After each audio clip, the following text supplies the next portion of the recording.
Hello dear students, welcome back to my stable class channel. तो dear students, आज की इस वीडियो में हम पढ़ेंगे ट्रांसफार्मर, जो कि क्लास 12 के बोर्ड एग्जाम के लिए बहुत ही इंपॉर्टेंट है। तो डियर स्टूडेंट्स, इस वीडियो को बिना स्किप किए एकदम अंत तक देखते रहना, क्योंकि ये क्वेश्चन लगभग हर वर्ष किसी न किसी सेट में पूछा जाता है। ठीक है, तो देखिए ट्रांसफार्मर क्या होता है। ट्रांसफार्मर एक ऐसा विद्युत का यंत्र होता है जिससे प्रत्यावर्ती धारा को कम अथवा अधिक किया जा सकता है, यानी कि एसी जो करंट होती है उसको कम अथवा अधिक किया जा सकता है, डीसी करंट को नहीं। तो देखिए ये किस प्रकार से बनाया जाता है, यहाँ पर आप देख सकते हैं इसके डायग्राम में। इसमें कुछ नर्म लोहे की आयताकार पत्तियां लगाई जाती है। ठीक है, इस प्रकार से एक दूसरे से सटाकर चारों तरफ से इस प्रकार से पत्तियां लगाई जाती हैं। ठीक है, उसके बाद देखिए इसमें दो कुंडलियां बनाई जाती हैं, पी और एस, यानी कि पी फॉर प्राइमरी यानी कि प्राथमिक कुंडली, एस फॉर सेकेंडरी यानी कि द्वितीय कुंडली। दो प्रकार की इसमें कुंडलियां बनाई जाती हैं। इसमें प्राइमरी कुंडली कॉपर के मोटे तार की बनाई जाती है, यानी कि इसमें कॉपर का मोटा तार लपेटा जाता है और कम फेरों वाली बनाई जाती है, जो प्राइमरी कुंडली होती है। प्राइमरी कुंडली से डायरेक्ट एसी सोर्स यानी कि एसी करंट को दिया जाता है। ठीक है, उसके बाद देखिए द्वितीय कुंडली जो है बारीक तार की अधिक फेरों वाली बनाई जाती है। प्राइमरी कुंडली जो होती है उससे एसी करंट को जोड़ दिया जाता है, और जो सेकेंडरी कुंडली होती है उससे जो आउटपुट होती है उसको सप्लाई को ले लिया जाता है। ठीक है, द्वितीय कुंडली से।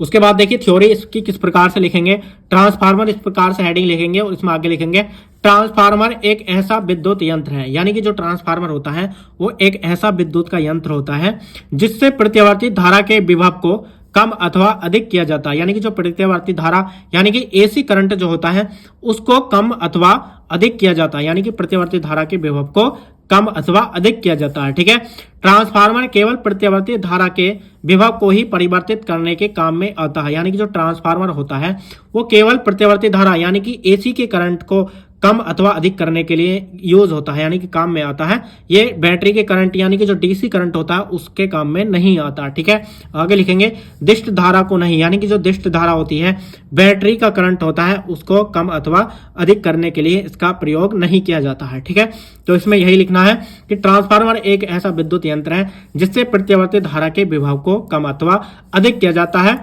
ट्रांसफार्मर केवल प्रत्यावर्ती धारा के विभव को ही परिवर्तित करने के काम में आता है, दिष्ट धारा को नहीं। ठीक है, उसके बाद देखिए इसके प्रकार कार्य के आधार पर दो प्रकार के होते हैं, यानी कि जो ट्रांसफार्मर होता है वो कार्य के आधार पर दो प्रकार के होते हैं। यहाँ पर आप देख सकते हैं उच्चाई ट्रांसफार्मर और अपचाई ट्रांसफार्मर। देखिए उच्चाई ट्रांसफार्मर कहाँ यूज किया जाता है। उच्चाई ट्रांसफार्मर का मतलब है कि जो कम विभव वाली धारा होती है उसको अधिक करने के लिए। ठीक है, तो इसमें इस प्रकार से लिखना है, इसके द्वारा कम विभव वाली प्रत्यावर्ती धारा को उच्च विभव वाली धारा में बदला जाता है, यानी कि जो उच्चाई ट्रांसफार्मर होता है इसके द्वारा कम विभव वाली प्रत्यावर्ती धारा को उच्च विभव वाली धारा में बदला जाता है, यानी कि जो उच्चाई ट्रांसफार्मर होता है। ठीक है, उच्चाई ट्रांसफार्मर के द्वारा जो कम विभव वाली प्रत्यावर्ती धारा होती है उसको अधिक करने के काम में आता है। ठीक है, यहाँ पर यानी कि एनएस बड़ा है एनपी से, इसका मतलब है यहाँ पर आप देख सकते हैं पी का मतलब प्राइमरी कुंडली, एस का मतलब सेकेंडरी यानी कि द्वितीय कुंडली। ठीक है, यानी कि जो सेकेंडरी कॉइल है उसमें फेरों की संख्या अधिक होनी चाहिए। ठीक है,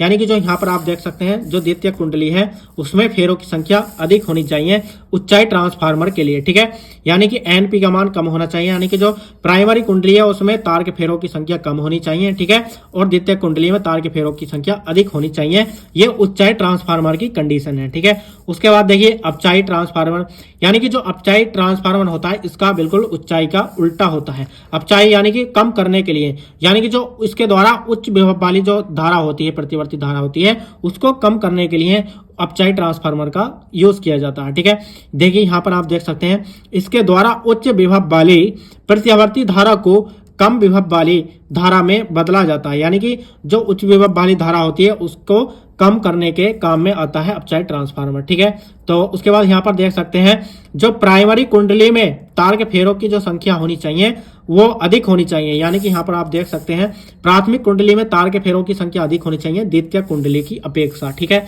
यानी कि इसमें यही कंडीशन बताई गई है कि एनपी का मान बड़ा होना चाहिए एनएस से। ठीक है, एनपी का मान क्या होना चाहिए, बड़ा होना चाहिए, यानी कि जो प्राइमरी कुंडली है उसमें तार के फेरों की संख्या अधिक होनी चाहिए द्वितीय कुंडली की अपेक्षा, जब ही हमारा ये अपचाई ट्रांसफार्मर बनेगा। उसके बाद देखिए इसकी रचना लिखेंगे। देखिए रचना में क्या लिखना है इसके डायग्राम से समझते हैं। ठीक है, देखिए आपको रचना में क्या लिखना है, यहाँ पर डायग्राम देख सकते हैं। इसमें रचना में आपको लिखना है कि इसमें नर्म लोहे की आयताकार पत्तियां एक दूसरे से इस प्रकार सटाकर लगाई जाती हैं। ठीक है, यानी कि जो इसमें नरम लोहे की पत्तियां लगाई जाती हैं। उसके बाद देखिए इसमें दो कुंडलियां बनाई जाती हैं, प्राथमिक कुंडली और द्वितीय कुंडली। प्राथमिक कुंडली में क्या है, ये मोटे तार की कम फेरों वाली बनाई जाती है। ठीक है, और द्वितीय कुंडली बारीक तार की अधिक फेरों वाली बनाई जाती है। ठीक है, इसमें यही लिखना है। यहाँ पर आप देख सकते हैं रचना में कि इसमें नरम लोहे की आयताकार मुड़ी हुई पत्तियां एक पटलित क्रोड के रूप में होती है, यानी कि एक के ऊपर एक सटाकर लगाई जाती हैं। ठीक है, नरम लोहे की आयताकार पत्तियां। ठीक है, इसमें तांबे के तार को लपेटकर दो कुंडलियां बनाते हैं, जैसा कि हमने अभी बताया डायग्राम में कि इसमें दो कुंडलियां बनाई जाती हैं, प्राथमिक कुंडली और द्वितीय कुंडली। ठीक है, प्राथमिक कुंडली मोटे तार को लपेटकर कम फेरों वाली बनाई जाती है, यानी कि जो प्राइमरी कुंडली होती है उसमें तार के कम फेरे लपेटे जाते हैं और मोटे तार की बनाई जाती है। ठीक है, उसके बाद आगे देखिए, और द्वितीय कुंडली पतले तार को लपेटकर अधिक फेरों वाली बनाई जाती है, जैसे कि हमने बताया था डायग्राम में। यहाँ पर आप देख सकते हैं, डायग्राम को हम दिखा देंगे।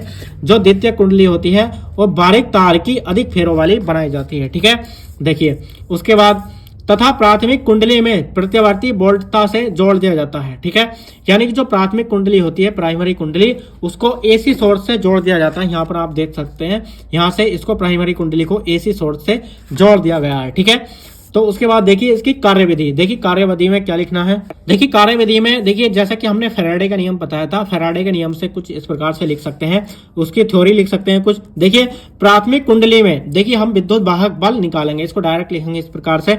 जो प्राइमरी कुंडली है उसमें विद्युत वाहक बल ईपी, यानी कि ई होता है विद्युत वाहक बल, पी फॉर प्राइमरी कुंडली में। ठीक है, तो देखिए minus K NP delta phi upon delta T. ठीक है, यानी कि हमने फैराडे का नियम पढ़ाया था, उसमें बताया था E equal to minus K delta phi upon delta T. ठीक है, तो देखिए इसमें कुंडली की बात चल रही है, प्राइमरी और सेकेंडरी कुंडली की। ठीक है, तो देखिए प्राइमरी को प्राथमिक कुंडली में, यानी कि यहाँ पर पी लिखेंगे, यानी कि प्राइमरी कुंडली में विद्युत वाहक बल minus K NP in bracket delta phi upon delta T. ठीक है, ये क्वेश्चन नंबर हमारी फर्स्ट हो गए। ठीक है, उसके बाद देखिए द्वितीय कुंडली में क्या करेंगे, द्वितीय कुंडली में हम केवल एस लगाएंगे। ठीक है, यहाँ पर हमने पी लगाया था, इसमें केवल एस लगाएंगे। E S equal to minus K N S delta phi upon delta T, ये क्वेश्चन नंबर हमारी 2 हो गए। ठीक है, उसके बाद देखिए हमारे पास दो समीकरण है, समीकरण 1 व समीकरण 2। ठीक है, हम समीकरण 1 व 2 से, यानी कि समीकरण 1 को समीकरण 2 से भाग देंगे। यहाँ पर आप देख सकते हैं, तो ये हो जाएगा EP upon E S equal to minus K NP delta phi upon delta T upon minus K NS delta phi upon delta T. ठीक है, तो ये देखिए delta phi upon delta T से delta phi upon delta T cancel हो जाएगा। ठीक है, हमारे पास बचेगा E P upon E S equal to minus K NP upon N S. ठीक है, तो देखिए यहाँ पर हमने इस प्रकार से ब्रैकेट में लिखा है, A P upon E S equal to minus K NP upon N S. ठीक है, तो देखिए ट्रांसफार्मर का व्यंजक हमें यही प्राप्त करना था। तो डियर स्टूडेंट, ये वीडियो आपको कैसे लगी कमेंट्स बॉक्स में कमेंट करके बताना।